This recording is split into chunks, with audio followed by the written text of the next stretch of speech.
Hi guys, നമ്മൾ ഈ chart പേപ്പറിൽ ഒരു യൂണിവേഴ്സ് ക്രിയേറ്റ് ചെയ്താലോ? അതെങ്ങനെയെന്ന് നോക്കിയാലോ? അപ്പം നമുക്ക് നേരെ വീഡിയോയിലോട്ട് പോകാം. ആദ്യം നമ്മൾ ഇതിൽ പെൻസിൽ വെച്ചിട്ട് കുറേ സർക്കിൾ അറേഞ്ച് ചെയ്തിട്ടുണ്ട് കേട്ടോ.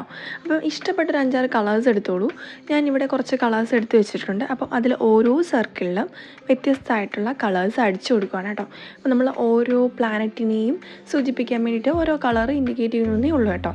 അപ്പോൾ ഫസ്റ്റ് ഞാനൊരു ലൈറ്റ് കളറ് കിട്ടാൻ വേണ്ടിയിട്ട് റോസും വൈറ്റും കൂടി മിക്സ് ചെയ്തിട്ടാണ് ഫസ്റ്റ് പ്ലാനറ്റിൻ്റെ കളർ ഞാനിവിടെ കൊടുക്കുന്നത്. ഈ സർക്കിൾസ് ഡയറക്റ്റ് വരയ്ക്കുന്നതിന് മുന്നേ നമ്മൾ ഫസ്റ്റ് പെൻസിൽ വെച്ച് വരച്ചു കൊടുക്കുന്നതിൻ്റെ ഉപയോഗം എന്താണെന്ന് വെച്ചാൽ കറക്റ്റ് സർക്കിൾ നമുക്ക് അവിടെ കിട്ടും കേട്ടോ. ഒരു ബോർഡർ കിട്ടും. അല്ല നമ്മൾ ഡയറക്റ്റ് വരയ്ക്കുകയാണെങ്കിൽ സർക്കിൾ ആയിരിക്കും അവിടെ കിട്ടുന്നത്, വേറെ എന്തെങ്കിലും ഫിഗർ ആയിരിക്കും. കാരണം നമുക്കിവിടെ സർക്കിളാണല്ലോ വേണ്ടത്. പിന്നെ നമ്മളൊക്കെ ഭയങ്കര ആർട്ടിസ്റ്റുകളൊന്നും അല്ലല്ലോ, എല്ലാവരും അല്ല കേട്ടോ ഉദ്ദേശിച്ചിരിക്കുന്നത്. നമ്മൾ എല്ലാവർക്കും അറിയണമെന്നില്ലല്ലോ. അപ്പം നമ്മൾ എന്ത് ചെയ്യുക, അപ്പോൾ ഇതുപോലുള്ള കുറുക്ക് വഴികൾ ഉപയോഗിക്കാം കേട്ടോ. അപ്പം ഞാൻ ഇതുപോലെ 3 സർക്കിൾ ഞാൻ 3 കളർ കൊടുത്ത് കംപ്ലീറ്റ് ചെയ്തിട്ടുണ്ട് കേട്ടോ.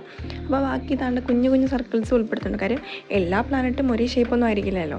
അപ്പം ഫൈനൽ ലുക്ക് രക്ഷയുണ്ടാവത്തില്ല. അപ്പോൾ ഇത് ഞാനൊരു ചെറിയ പേപ്പറിലാണ് ചെയ്തത്. നിങ്ങളിതുപോലൊരു വലിയ പേപ്പറിൽ ചെയ്ത് നോക്കൂ, അടിപൊളിയായിരിക്കും. നിങ്ങളെ ഭിത്തിയിൽ എവിടെയെങ്കിലുമൊക്കെ ഒട്ടിച്ച് വയ്ക്കുകയാണെങ്കിൽ കിഡിലൻ ലുക്കായിരിക്കും കിട്ടുന്നത്. അപ്പോൾ നമ്മളിതുപോലെല്ലാം വരച്ചു കൊടുത്ത് കംപ്ലീറ്റ് ചെയ്ത് ഒന്ന് ഡ്രൈ ആകാൻ വെച്ചിട്ടുണ്ട് കേട്ടോ. അതിനുശേഷം ലാസ്റ്റ് നൈറ്റിനെ സൂചിപ്പിക്കാനും പിന്നെ നമ്മൾ കുറേ സ്റ്റാർസ് ഉണ്ടെന്നറിയാൻ വേണ്ടി ഇതുപോലെ ഒന്ന് വൈറ്റ് കളർ സ്പ്രെഡ് ചെയ്ത് കൊടുക്കും കേട്ടോ. അപ്പോൾ നമ്മളെ ഫൈനൽ ലുക്ക് അടിപൊളിയായിട്ടുണ്ട്. എല്ലാവരും ഒന്ന് ട്രൈ ചെയ്ത് നോക്കുക. അപ്പോൾ വീഡിയോ ഇഷ്ടപ്പെട്ടെങ്കിൽ ലൈക്ക് ചെയ്യുക, ഷെയർ ചെയ്യുക, സബ്സ്ക്രൈബ് ചെയ്ത് സപ്പോർട്ട് ചെയ്യുക. അപ്പോൾ താങ്ക് യു ആൾ.